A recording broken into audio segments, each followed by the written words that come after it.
Hello everyone. I'm going to do a logic puzzle today, and I was actually surprised to show this to a few individuals last night, and they all did the same thing, which was start throwing numbers at the puzzle.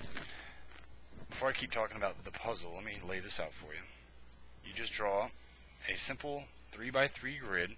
Kind of looks like a tic-tac-toe board, or some people may say Sudoku, whichever the case may be. Then you take the numbers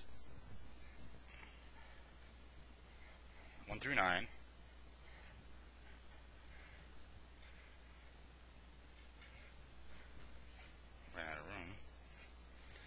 And you use the numbers 1 through 9 in each of these positions here. There's 9 positions, 9 numbers.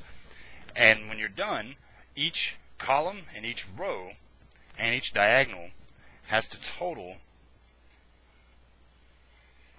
15. And like I said, I was surprised to see people just throwing numbers at it. Not one took time to try to solve this logically. So if you want to, I'm going to put a brief pause in the video. And when I come back, I'm going to show you how to solve this.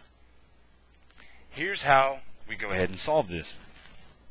The easiest or the best way to go about doing this is to try to find the center square. The center square, and the reason being is that each of the other 8 positions around the center square touches that position. So this is going to be the most important block to try to solve for. I'm going to start high first and go the number 9. If we put the number 9 in the middle, then any number 6 or more will not be able to go. And the reason being is that if you have a 9 in the middle, a 6 anywhere else will equal 15. So if a 6 equals 15, then a 9 here and a 6 here, then you've already got 15. This number would have to be left blank. And since that can't be the case, 6 cannot be used in conjunction with 9, and that also excludes 7 and 8. So 6 through 9 cannot be in the middle, because a 6 in the middle would mean that a 9 would have to go somewhere around it, again totaling 15. So 6, 7, 8, and 9 are out. Now we're left with 1 through 5. A 1 cannot go into the middle, because a 1 in the middle would mean that a 2 anywhere around it would be more, or you would need a number larger than 10, because 2 and 1 is 3. You would need a number larger than 10 to go somewhere around it. And since that can't be the case, neither a 1 nor a 2 could go in the middle, because remembering that if a 2 goes in the middle, then a 1 anywhere around it. A 3 does the same thing.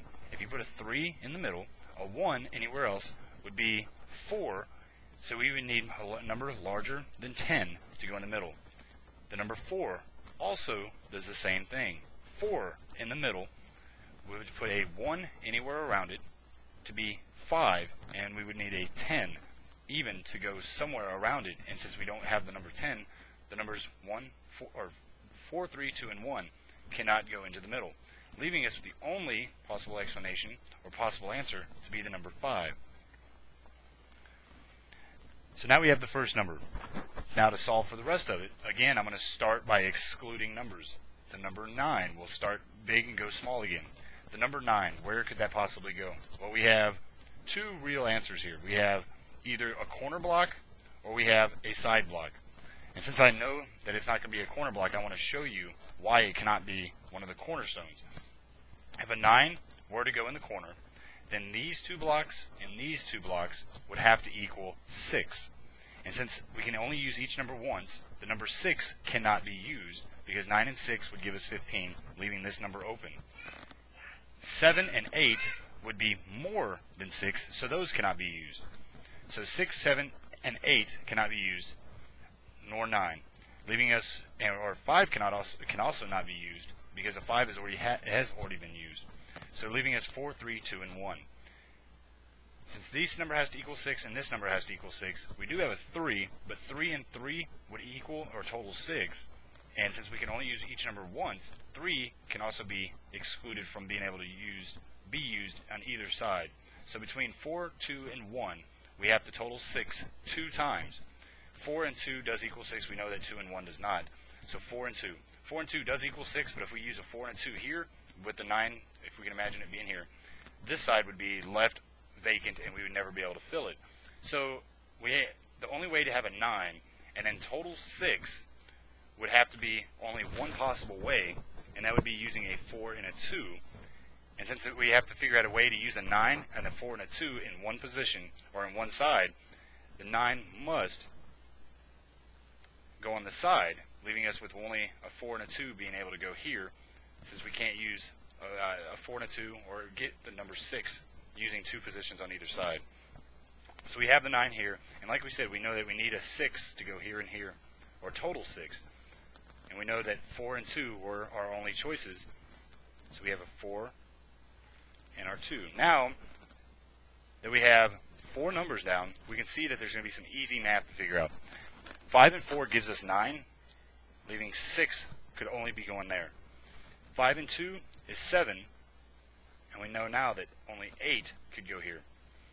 9 and 5, we would need a 1 to go here. 8 and 4 would be a 3 going here, and then 6 and 2 obviously would be our 7. And there we go. Using no guessing whatsoever, we were able to take all the numbers, place them in, and then let's do our math real quick to make sure it's correct. 6 and 1 is 7 plus 8 gives us our 15. 5 and 3 is 8 plus 7 gives us our 15. 9 and 2 is 11 plus our 4 gives us our 15. So there's our columns. Starting at the bottom, 7 and 2 is 9, and our 6 gives us our 15. 5 and 1 is 6 plus our 9 gives us our 15. 4 and 3 gives us our 7 plus our 8 gives us our 15. Now the diagonals.